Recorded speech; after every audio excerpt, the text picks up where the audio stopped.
turnover for the second half for us up 2.5% to 3.6 billion. We're looking at operating profit up 7% to 431 million. Basic earnings per share up 3.5% to 8.51. Headline earnings per share up 4% to 8.55. And our comparable earnings per share up 1.5% to 7.31. We've left the final dividend the same. We've produced the same or slightly better results than the second half of last year, and we thought that it would be nice to give our shareholders something else back. So cash generated from operations in the second half was 740 million. I think again showing that we're a very cash generative business in very difficult times. The next slide is showing just our major shareholders and our fund managers, really just to give you an idea of our top 10 shareholders there. It's in the booklets, it's on the internet for you to have a look at. So just having a look at what happened what we did over this COVID period and the impact it had on Hudaco businesses. We used the time during March and April to strategize, plan and lead our team into the second half of the year and plan for 2021 and 2022 and the years ahead. So we had a look at rationalization. We've spoken about this before, that we thought there were opportunities for rationalization. We've now accelerated those plans and the consolidation plans. And those are mainly sort of back offices. You'll also see, I'll talk to the slides a little bit later, where we've reduced the number of branches from 160 down to 130 branches. Unfortunately, those came with retrenchments. We had to do quite a fair amount of retrenchments, which is very sad for us. And our overall staff complement, not all just retrenchments, but came down about 300 people over the period. A very big point for us, and I think to talk about, is the delays at ports. Being an importer, predominantly an importer of products, 65% of our stuff is imported and it comes through the ports. And unfortunately, the majority of that comes through Durban ports, who are very, very inefficient and quite useless, to be quite honest. That's causing us a lot of problems. And what's happening and what we found towards the end of last year is we had problems with container ships. We had problems getting containers out of China. The containers were in the wrong places, so it was very difficult to get containers.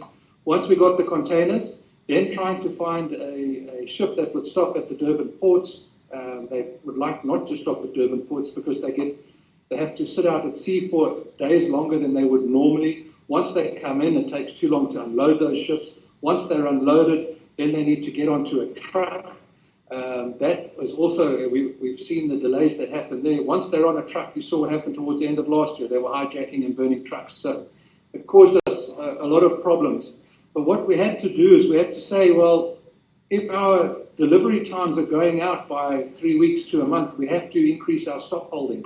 And just as an idea of 1 month's extra stock holding costs us 400 million.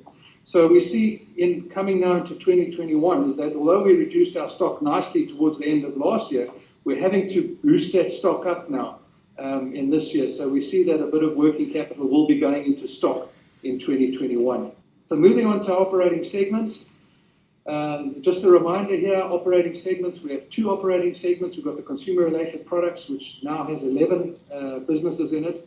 And they supply automotive, aftermarket products, power tools and fasteners, the data networking equipment, our battery businesses, our security and communication equipment.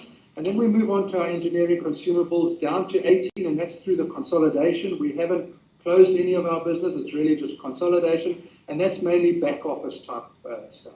So we've got our bearings and beltings business. We've got our diesel engine and spares, our electrical power transmission, our filtration business, hydraulics and pneumatics, our specialized steel businesses, and our thermoplastic pipes and fittings businesses. And just a reminder of what we believe is our feature for value-added distribution. And we believe that this is a significant barrier to entry. If we look at what we have focused business units with lots of application advice, the right people, the technical product knowledge and specifications, the trainings. We give them a lot of credit provision in everything that we supply. We look onto our inventory. It's having 1.6 billion rand of stock in the right places at the right time. So it's that instant availability that we talk about. It's the 32 warehouses around the country that have that. We have around 800 international suppliers around the world. over 230,000 line items. And there you see our branches. We were up at 160 branches, down to 130 branches around the country now. We look into our receivables. Our receivables are sitting at 1.2 billion. We have 30,000 active customers. And these are mainly low-value transactions. We always talk about that, and the importance of that is the generally low concentration of risk. You know, when you're doing a lot of very small value transactions, it's a lot better than having a few very big value transactions from a risk point of view. And we do very little tender or contract business. We do have some, but not that much. So moving on to the contribution by segment, you'll see here on the two pie graphs that we have, the big pie graph is what it was for the year, showing that 67% of our profit came out of consumer-related business and only 33% out of engineering consumables. But in the top right-hand part of this graph there, that pie is showing what H2 was. Much more back in line to what Hudaco normally is, 55% consumer-related products and 45% engineering consumables. But what it does do, it shows you the expense base in engineering consumables. It's much bigger. And because of this, the extensive branch network and the number of separate businesses in that segment, and we have the manufacturing inside. So we have a lot of costs that we incur, and you know, when we've got the low and slow months of December and January, and then of course complete shutdown over April, that has a huge effect on our on the profitability of the engineering consumables sector.